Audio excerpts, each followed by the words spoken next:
Salut et bienvenue à l'épisode de cette semaine où on va parler des éléments de base qui peuvent faire en sorte de soutenir ton bien-être.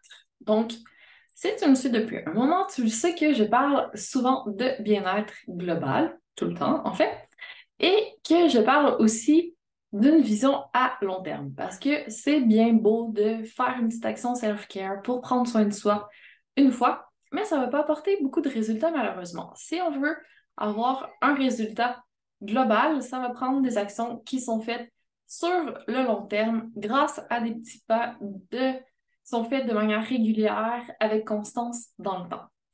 Donc, si tu adhères à cette vision, tu vas être d'accord avec moi que ça prend quand même de l'inspiration, ça prend des éléments qu'on fait qui nous inspirent, qui nous donnent envie et qui vont nous aider à nous sentir bien. Donc, si tu es face à un blocage créatif, que tu ne sais pas quoi faire exactement, ou que tu n'as pas beaucoup de temps, ou que tu n'as pas beaucoup de ressources, et quand je parle de ressources, je parle de temps, d'énergie, potentiellement aussi d'argent. Donc, on va essayer d'optimiser le tout. Aujourd'hui, je vais te donner des options dans cette optique-là. Et aussi, ce que je voulais vraiment faire, c'était me dire, bon, ben si jamais j'ai pas beaucoup de temps, je sais pas par où commencer, je fais des actions depuis un certain temps, mais ça m'apporte pas le résultat que je voudrais, et j'ai besoin de quelque chose d'un petit peu plus concret, sur quoi on devrait se concentrer. Ce serait quoi la base? Qu'est-ce que je recommanderais pour booster le bien-être de façon efficace, soit parce qu'on commence, soit parce qu'on n'a pas assez de résultats et qu'on en veut, et le tout avec un minimum de ressources. J'en suis venue à identifier 5 éléments qui vont faire toute la différence selon moi. Donc, je vais te les partager dans un instant. Je te préviens, spoiler alerte 1. C'est pas du self-care superficiel. Ce que je vais te proposer, ça va être un travail qui va être un petit peu plus en profondeur. Donc, j'espère que tu es prête. Et spoiler alert 2. Eh bien, malheureusement, ou heureusement, en fait, ce que je vais te partager, si tu fais que l'écouter, mais que tu passes pas de la théorie à l'action, il va pas se passer grand-chose. Donc, tu vas devoir faire la deuxième étape, pas prendre ce que je te dis pour du cash et l'appliquer pour avoir les résultats. Ceci dit, on est prêt à partager les éléments qui vont constituer les 5 premières étapes pour te sentir bien ou encore les 5 éléments sur lesquels te concentrer si tu veux maximiser tes ressources et obtenir du bien-être global. Petit dernier rappel avant de plonger là-dedans, c'est que faire en sorte de prendre soin de toi, c'est ta mission. Et si tu le fais pas, ben, malheureusement, personne ne va le faire pour toi. Donc, si tu avais besoin d'un dernier petit coup de motivation, j'espère que ça va te donner envie de passer à l'action et pas juste de le faire une fois, mais de continuer dans le temps avec constance. Alors, première chose que je t'invite à tester, ça va être de te mettre en mode observateur le plus souvent possible. Et là, j'ai beaucoup parlé de faire un scan corporel, mais on va élargir un petit peu. Donc, si tu m'écoutes souvent, tu le sais aussi que je parle toujours des 5 piliers, ben pas des 5 piliers, des 5 dimensions du bien-être, qui sont dimension physique, dimension mentale, dimension émotionnelle, dimension énergétique et, la dernière mais non la moindre, la dimension spirituelle. Ces 5 dimensions peuvent faire l'objet d'un scan, en fait. Donc, quand je parlais de scan corporel, on touchait à la dimension physique. Donc, ce que je te disais de faire, c'est de fermer les yeux, de connecter un peu plus avec ta respiration, de commencer à regarder dans ton corps, idéalement en commençant par la base, par tes pieds, et remonter jusqu'à ta couronne, le sommet de ton crâne, faire un petit scan, voir qu'est-ce qui se passe, comment est ta posture en ce moment, est-ce que tu ressens des tensions, est-ce que tu as des inconforts, des douleurs en quelque part, et commencer à travailler un petit peu sur ton corps pour te remettre dans un état où tu es physiquement bien. Donc, c'est le scan le plus concret, ça peut être un bon point de départ pour commencer à travailler l'observation. Deuxième scan que tu pourrais faire, c'est le scan émotionnel. Donc, commencer à te demander de temps en temps comment je me sens en ce moment, quelles sont les émotions qui me traversent. Et comme pour le scan corporel, je ne l'ai pas dit, mais je le dis maintenant, on se met vraiment en mode observateur bienveillant. On est un petit oiseau sur une branche et on regarde. Il n'y a pas de jugement là-dedans. On fait juste prendre conscience de ce qu'il y a. Puis après ça, si on veut, ben, on peut changer. Donc, en fait, l'observation, c'est la première étape parce que ça t'amène à prendre conscience. Et une fois que tu as pris conscience, là, tu peux décider de la suite. Mais quand tu n'as pas conscience de ce qui se passe, on ne sait pas où on s'en va parce qu'on ne sait pas d'où on part. Donc, il y a un petit manque. C'est pour ça que l'observation et faire un état des lieux, c'est vraiment important, c'est la base. Donc, tu peux le faire, on a dit, au niveau physique, donc scan corporel, au niveau émotionnel, faire un scan de tes émotions. Ça fonctionne aussi au niveau de ton mental. Tu peux faire une observation de tes pensées. Donc, essayer d'identifier un petit peu plus que la petite voix de ton mental te chuchote à l'oreille durant la journée. Quelles sont les pensées récurrentes qui roulent dans ta tête, qui reviennent et qui t'influencent. Des fois, on n'en a même pas conscience, mais cette petite voix, elle est là quand même et elle a un impact sur ce qu'on fait, comment on agit. Donc, super intéressant d'observer également les pensées. On peut faire un petit scan au niveau énergétique et spirituel. Là, on tombe dans le un peu moins concret, mais si tu es rendu là, pourquoi pas? Donc, essaie de voir un petit peu comment est ton énergie. Est-ce que tu as l'impression d'avoir plein d'énergie aujourd'hui ou que c'est bloqué un peu et que tu aurais besoin de réactiver le tout? Et est-ce que tu es vraiment en phase avec toi-même? Est-ce que tu es connecté à ton intuition? Est-ce que tu te sens spirituellement bien aussi? Donc, je t'invite vraiment à tester. Premier pilier, premier élément pour faire en sorte d'augmenter ton bien-être, super important, l'observation. Deuxième chose que je t'amènerai à implémenter dans ta vie, c'est l'autorégulation. Donc, une fois que tu as observé et que tu sais où tu en es, après, si tu vois que au niveau de tes pensées, c'est la folie, que ça part dans tous les sens, si au niveau émotionnel, tu es en grosse montagne russe aussi, au niveau énergétique peut-être, également, ton système nerveux est dans un état d'alerte, comment tu peux faire pour t'autoréguler? Et là, il existe différents outils pour t'aider à retrouver ton bien-être. Donc, des outils de base, des outils super simples. La respiration, ça agit sur différentes dimensions. C'est super simple. Donc, juste reconnecter avec ta respiration, ça peut être un super moyen. Si tu veux aller plus loin, tu peux étudier un petit peu les différents types de respiration. Donc, aller t'intéresser au breathwork. Ensuite, autre modalité que j'adore, que je parle tout le temps, le tapping, aussi appelé EFT, pour Emotional Freedom Technique. Donc, la fameuse acupuncture avec les doigts où on fait juste taper sur les différents points sur notre visage et le haut de notre tronc en parlant, en disant différentes choses et comme ça, ben, on arrive à faire circuler davantage l'énergie et éventuellement surmonter différents blocages. Super technique de libération, ça fait tellement du bien, c'est super simple, mais vraiment efficace.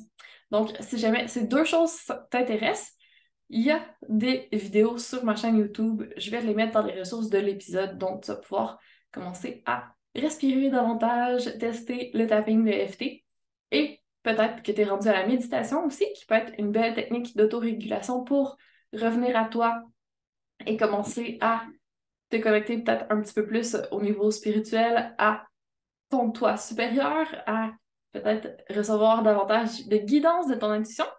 Puis pour calmer aussi, c'est vraiment efficace. Donc, trois petites techniques d'autorégulation qui peuvent t'aider à mettre davantage de bien-être dans ta vie.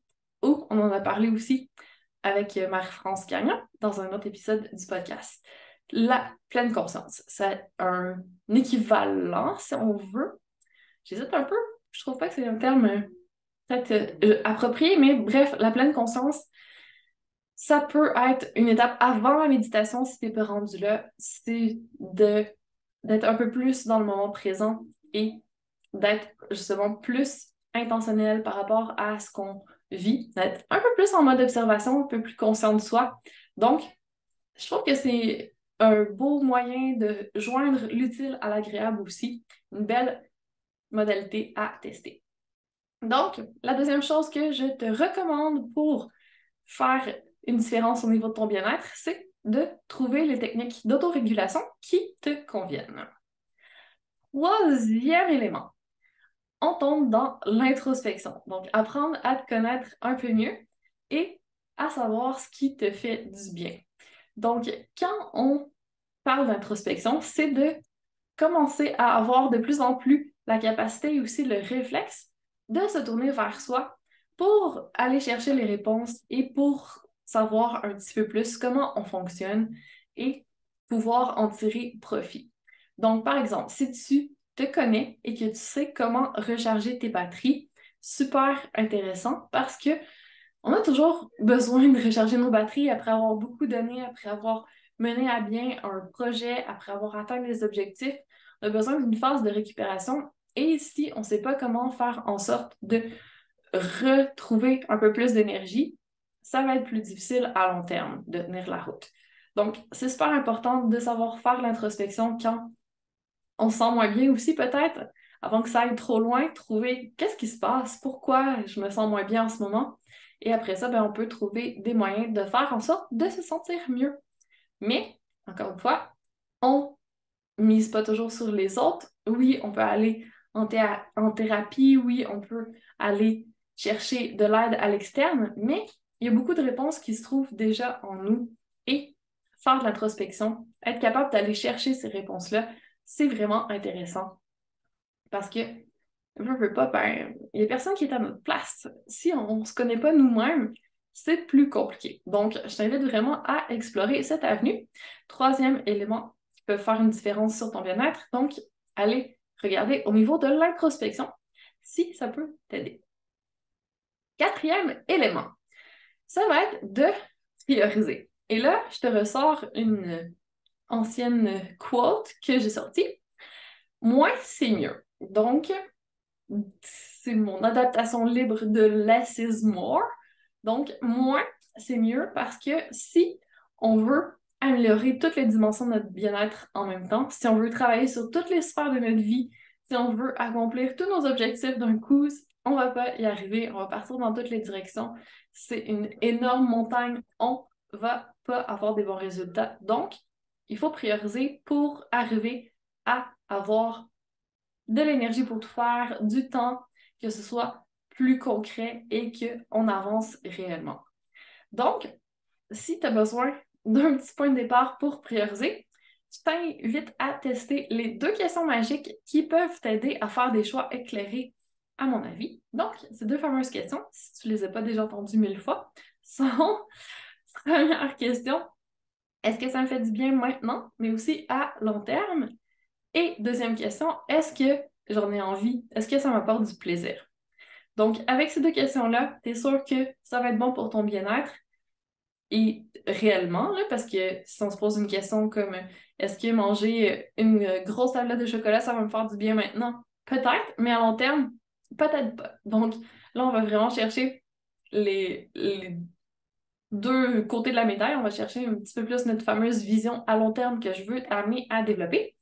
Et le deuxième aspect, c'est pas juste de faire ce dont on a besoin ou ce qui est bon pour nous, mais c'est d'aller chercher aussi la notion de plaisir, de jeu, connecté à tes envies, aller chercher un petit peu plus de façon intentionnelle.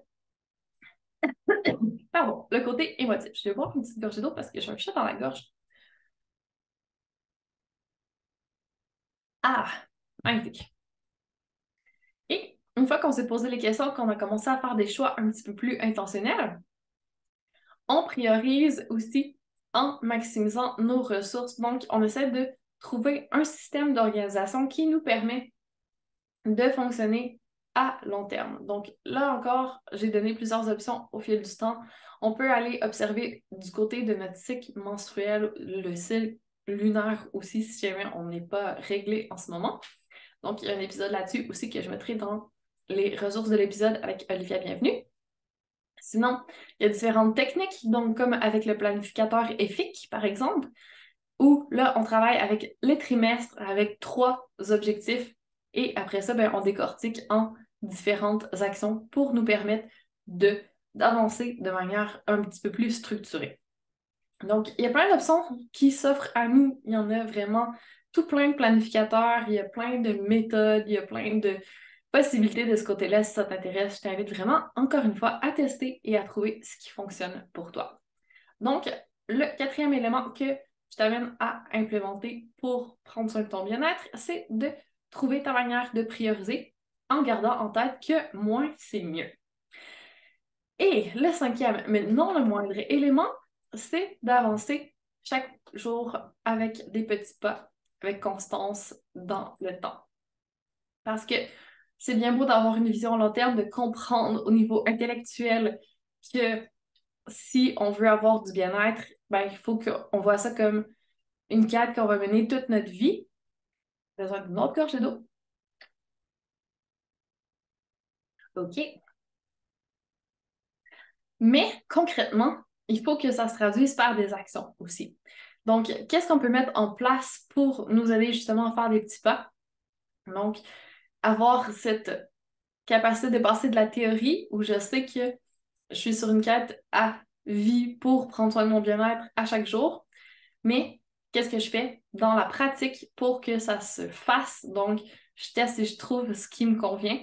Et après ça, ben, je le fais peut-être en me forçant un petit peu au début, mais en continuant, ça devient une habitude. Et là, quand on a des habitudes qui nous soutiennent dans le mode de vie qu'on veut avoir, dans les objectifs, les intentions qu'on a posées, ça devient vraiment magique parce que c'est plus facile quand c'est une habitude. Donc, si on est tout le temps en train de changer, si on est tout le temps en train d'arrêter et de recommencer, c'est beaucoup d'énergie, c'est beaucoup d'efforts. Mais quand on focus, quand on priorise et qu'on choisit des petits pas et qu'on fait un petit pas, qu'on met une petite chose en place à la fois, ben, ça fait en sorte qu'on arrive à l'amener au stade d'habitude et dépasser la phase où c'est difficile. Et une fois que c'est une habitude, ben, on va continuer, puis ça va tenir la route à long terme. Donc, c'est là que ça devient intéressant. Alors, si tu prends les 5 éléments que je viens de te partager pour faire en sorte de soit commencer à prendre davantage soin de ton bien-être ou pour te concentrer sur des éléments qui vont vraiment avoir un impact si tu manques un petit peu de temps ou d'énergie, ben là, tu vois, tu en as 5. Et si tu en implantes un par cycle menstruel ou cycle lunaire ou un par mois pour avoir 3 éléments par trimestre, ben tu en as pour 5 mois déjà de travail à faire. Donc, il y a de quoi s'amuser, ça. Et ça ne demande pas beaucoup d'idées au final, c'est surtout de passer à l'action. Donc, j'espère que tu es inspiré par ces 5 piliers. Puis, si jamais tu passes au travers que tu es déjà rendu à un stade où c'est des habitudes, où c'est déjà en place, je te donne un 6e, c'est un petit pilier bonus. Mais la prochaine étape, selon moi, ce serait de commencer à investir un petit peu plus sur toi, sur ton développement personnel. Parce que c'est le meilleur investissement que tu puisses faire. Donc, investir sur toi, sur ton développement, sur ton esprit. Et c'est pas moi qui le dis, c'est Warren Buffett, qui est un investisseur qui est très prolifique, qui a généré beaucoup d'argent. Et si lui dit que le meilleur investissement, c'est pas des investissements monétaires que tu puisses faire, mais c'est des investissements sur ton savoir, sur ton savoir-être, sur ton savoir-faire, je trouve que c'est vraiment intéressant. Ça donne matière à réflexion. Donc, à toi, encore une fois, de voir si ça résonne avec toi et si c'est approprié en ce moment. Et après, il y a plein d'options qui s'offrent à toi. Donc, j'espère avoir ouvert des portes, avoir ouvert ton esprit, t'avoir donné envie de prendre soin de toi dès maintenant. Je vais te laisser y aller. Mais si tu as besoin d'un petit point de départ concret, d'avoir peut-être un accompagnement où je te partage des astuces par mail de manière régulière pendant plusieurs jours, ben, il y a différentes possibilités qui s'offrent à toi. Mais si tu veux savoir par où commencer, j'ai un nouveau quiz que je t'invite à faire. Donc, tu peux prendre le test par où commencer ta quête de bien-être que tu vas trouver sur mon site web, donc andréannegagnon en un seul mot.ca. Et tu vas voir, le quiz est court. Il y a quelques questions qui vont te permettre de recevoir par la suite des résultats où je te partage des astuces qui pourraient correspondre à ton profil pour commencer ta quête de bien-être.